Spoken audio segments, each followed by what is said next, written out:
Hello friends, welcome to Jenny cooks. Friends, இன்றைக்கி சுவையான mutton biryani ரொம்பவே சுலபமான முறையில் எப்படி செய்கிறதுன்னு நான் இந்த வீடியோவில் உங்களுக்கு சொல்ல போகிறேன். பொதுவாகவே மட்டன் பிரியாணியோ அல்லது சிக்கன் பிரியாணியோ ஒரு சிலர் வீட்டில் எனக்கு பிரியாணி வரவே மாட்டேன்னுது, டேஸ்ட் வரல, குழஞ்சி போயிடுது, ஏதோ ஒரு ப்ராப்ளம் எப்போயாவது பிரியாணி செய்யும்போது வந்துடும். எனக்குமே அந்த ப்ராப்ளம் இருந்துச்சுங்க. என்னோட அனுபவத்தில் நான் செஞ்சுட்டு இது ரொம்பவே அருமையாக இருக்கும். நானாக பழகிட்டு இது பண்ணினது. இது நீங்கள் ஹோட்டலில் சாப்பிட்றத விடவே சூப்பராக இருக்கும். அல்லது கல்யாண வீடுகளில் செய்கிறதோட அந்த பிரியாணி கூட நீங்கள் கூட கம்பேர் பண்ணிக்கலாம். அந்த அளவுக்கு சூப்பராக இருக்கும். இது ஸ்டெப் பை ஸ்டெப்பாக நான் சொல்கிறேன். கொஞ்சம் லேட் ஆகும், பொறுமையாக பாருங்கள். ரொம்ப டேஸ்டியாக செய்கிறதுக்குன்னா கொஞ்சம் டைம் எடுத்துக்கும் இல்லைங்களா, அதுக்காக தான். இதுக்கு தேவையான பொருட்கள்: 1 கிலோ மட்டன் எடுத்திருக்கேன், 1 கிலோ சீரக சம்பா அரிசி எடுத்திருக்கேன், 1 கிலோ சீரக சம்பாவை நான் டம்ளரில் இருந்தேன் 4 டம்ளர் வந்திருக்கு.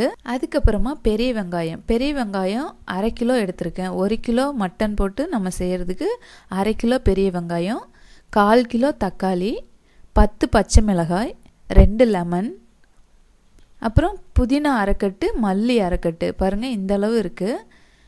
இது மிளகாத்தூள் 2 டேபிள் ஸ்பூன் அளவுக்கு. இது பிரியாணி பவுடர், பட்டை, கிராம்பு, ஏலக்காய் இதெல்லாம் இடித்து வச்சுருக்கேன். பிரியாணிக்கு நல்ல சுவையை தரக்கூடியது. இது இஞ்சி பூண்டு பேஸ்ட்டு. இஞ்சி 100 கிராம், பூண்டு 100 கிராம், ரெண்டும் சரிசமமான அளவு எடுத்து நான் பேஸ்ட்டு பண்ணி வச்சுருக்கேன். தாளிக்கிறதுக்கு என்னன்னு பார்த்தீங்கன்னா, ஒரு 6 ஏலக்காய், ஒரு 3 ஸ்டார் பூ, ஒரு பெரிய துண்டு பட்டை 4, கிராம்பு ஒரு 15, பிரியாணி இலை ஒரு 3. அப்புறம் இந்த பிரியாணி செய்கிறதுக்கு எப்பயுமே ஆயில் கொஞ்சம் அதிகமாகவே சேர்த்துக்கணும். நான் 1/4 லிட்டர் ஆயில் எடுத்திருக்கேன். நான் ரீஃபைண்ட் ஆயில் தான் எடுத்திருக்கேன். 250 ml ஆயில் எடுத்திருக்கேன். ஏன்னா நான் நெய் சேர்க்க மாட்டேன் மட்டன் பிரியாணி செய்யும்போது. இப்போ நம்ம மட்டனை வேக வச்சிடலாம். மட்டன் கூட கொஞ்சமாக தண்ணி சேர்த்துட்டு இதில் கொஞ்சம் உப்பு, 1 டீஸ்பூன் உப்பும், ஒரு 1/2 டீஸ்பூன் அளவுக்கு மஞ்சள் தூளும் போட்டுட்டு 2 விசில் மட்டும் விட்டுருங்க. ஏன்னா ரொம்ப வெந்து போயிடும். திரும்ப நம்ம பிரியாணி ரெடி பண்ணும்போது அதில் கொஞ்சம் வேக வைப்போம் இல்லைங்களா, அதனால் 2 விசில் மட்டும் இது விட்டுட்டு எடுத்துக்கலாம். அதுக்குள்ளே நம்ம இப்போ பிரியாணிக்கு ரெடி பண்ணிடலாம்.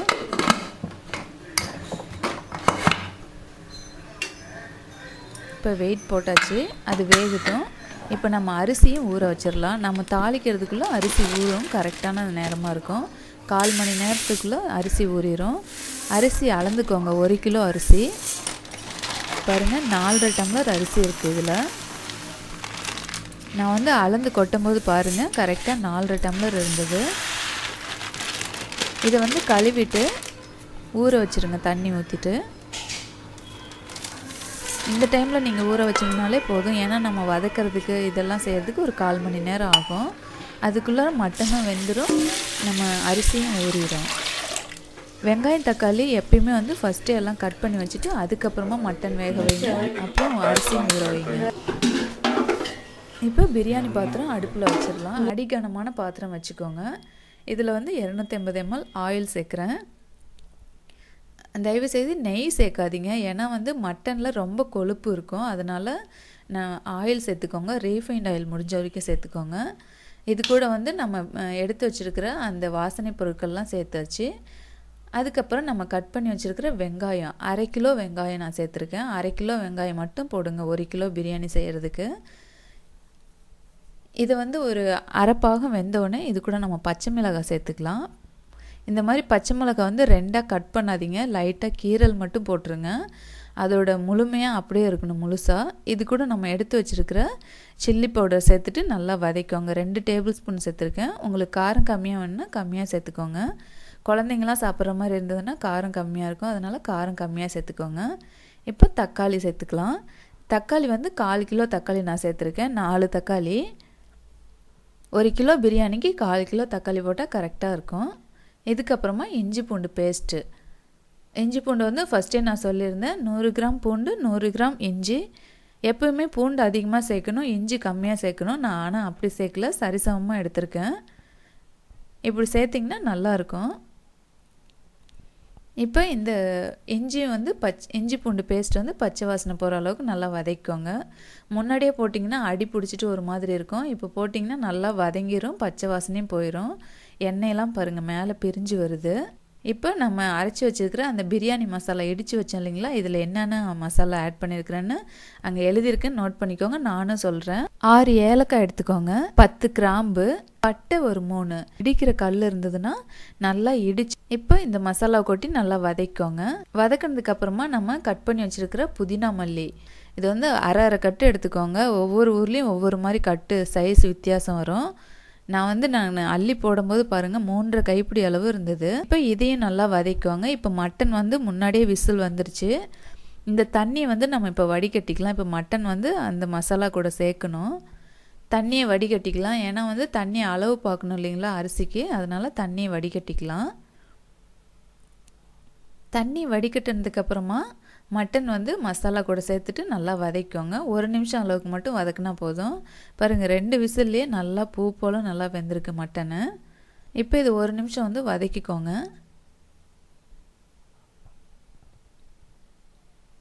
நிஜமாலுமே கண்டிப்பாக இந்த பிரியாணி எல்லாருமே ட்ரை பண்ணி பாருங்கள், ரொம்பவே அருமையாக இருக்கும். இப்போ வந்து மட்டன் நல்லா வதக்கியாச்சு. அதுக்கப்புறமா நம்ம இப்போ அரிசி சேர்த்துக்கலாம். அரிசி வந்து நம்ம ஊற வச்சோம் இல்லைங்களா, 1/4 மணி நேரம் இருக்கும். அரிசி தண்ணி வடிகட்டிட்டு இது கூட சேர்த்துக்கலாம். 4.5 டம்ளர் அரிசி. இப்போ வந்து தண்ணி வந்து நான் எவ்வளோ சேர்க்குறேன்னு கரெக்டாக நோட் பண்ணிக்கோங்க. நம்ம வந்து கறி வேக வச்சோம் இல்லைங்களா, அதில் வந்து இருக்கிற தண்ணியை அளந்துக்கோங்க. 1 2 2.5 டம்ளர் இருக்குது. இது கூட 1/2 டம்ளர் சேர்த்துட்டு இப்போ 3 4 5 6 டம்ளர் போதுமானதாக இருக்கும். 4.5 டம்ளர் அரிசிக்கு நான் 6 டம்ளர் தண்ணி ஊற்றிருக்கேன். அந்த 1 டம்ளர் அரிசிக்கு நான் சேர்க்கல, அந்த 1/2 டம்ளரையும் நான் கணக்கில் சேர்க்கல. இப்போ வந்து தேவையான அளவு உப்பு போட்டுக்கோங்க.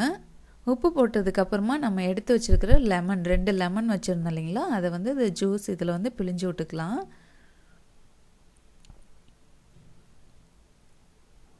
ஜூஸ் புழிஞ்சு விட்டு நல்லா கிளறி விடுங்க. கிளறி விட்டு ஒரு 5 நிமிஷம் போல் இது இருக்கட்டும். நல்லா கொதிச்சிக்கிட்டு அந்த தண்ணியெல்லாம் சுண்டி அரிசியும் அந்த தண்ணியும் வந்து நல்லா ஒரு சரியான பாருங்கள் இந்த அளவுக்கு இருக்குது.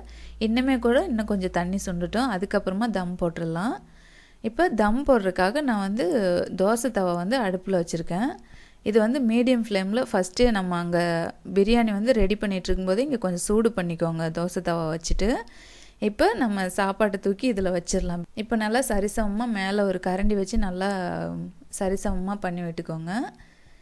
இப்போ இதுக்கு மேலே பிளேட் போட்டு வச்சிடலாம். இப்போ தம் எப்படி போடணும்னா, என்கிட்ட வந்து நெருப்பு இருக்குது, அதனால் வந்து இந்த பிளேட் மேலே நான் நெருப்பு போட போகிறேன்.